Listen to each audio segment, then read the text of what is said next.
Thanks for tuning in. I'm Dustin, your Alberta condo guru. Today we're going to continue the discussion by talking about your condominium plans and the unit factors so you can interpret where the boundaries are and make sure the calculation of condo fees is correct.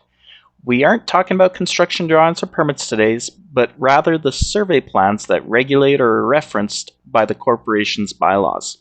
Before diving in, I should mention that there are actually three different styles: conventional, bare land, and barely blended, and we will go into more details with that in the next video.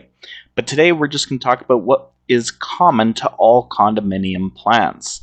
Condominium plans are actually just a type of survey plan, which means that there's some things that will be universally recognized, like they're professionally produced.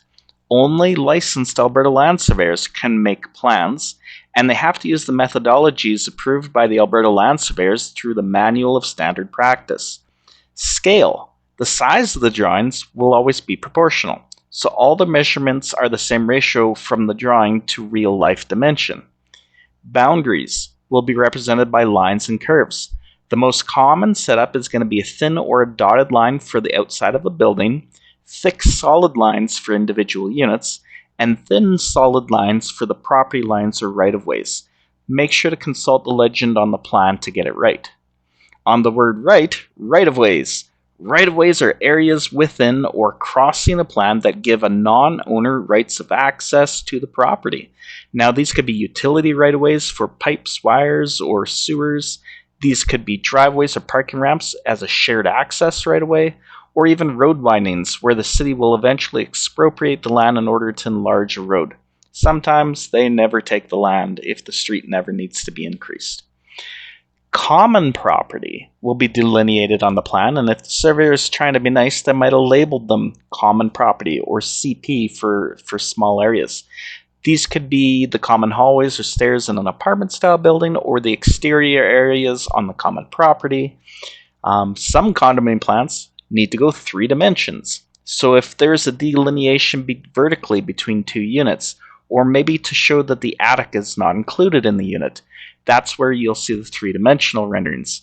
And of course, there's going to be some dimensions. The units will typically have the length of each wall written on it, and that will be able to give you a perimeter, but you can also use the dimensions to calculate the area, and they're going to put that into the unit factor table. It's going to list the area of the unit, totaled up all the units total, and then out of a ratio of 10,000, how much each unit has.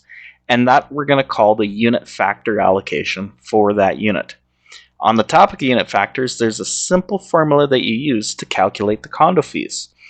Just make sure that you pay very careful attention to this if you're a condo manager or you're an accountant, because sometimes survey plans, which are supposed to add up to 10,000 every time, will include units that never get sold.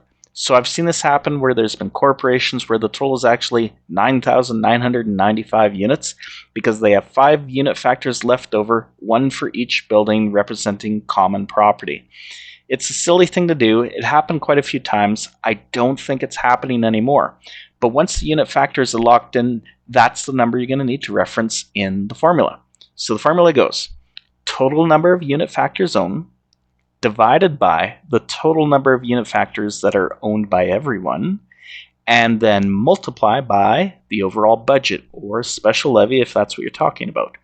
This will give you that unit's share of the budget or the special levy.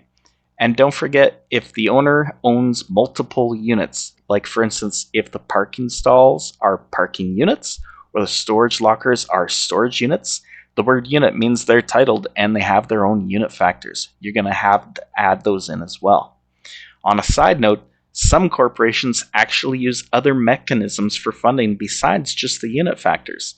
So you might see a calculation for something based upon other areas that aren't titled, like parking stalls or storage lockers that were not titled, meaning they don't have unit factors, which means they wouldn't show up in the budget.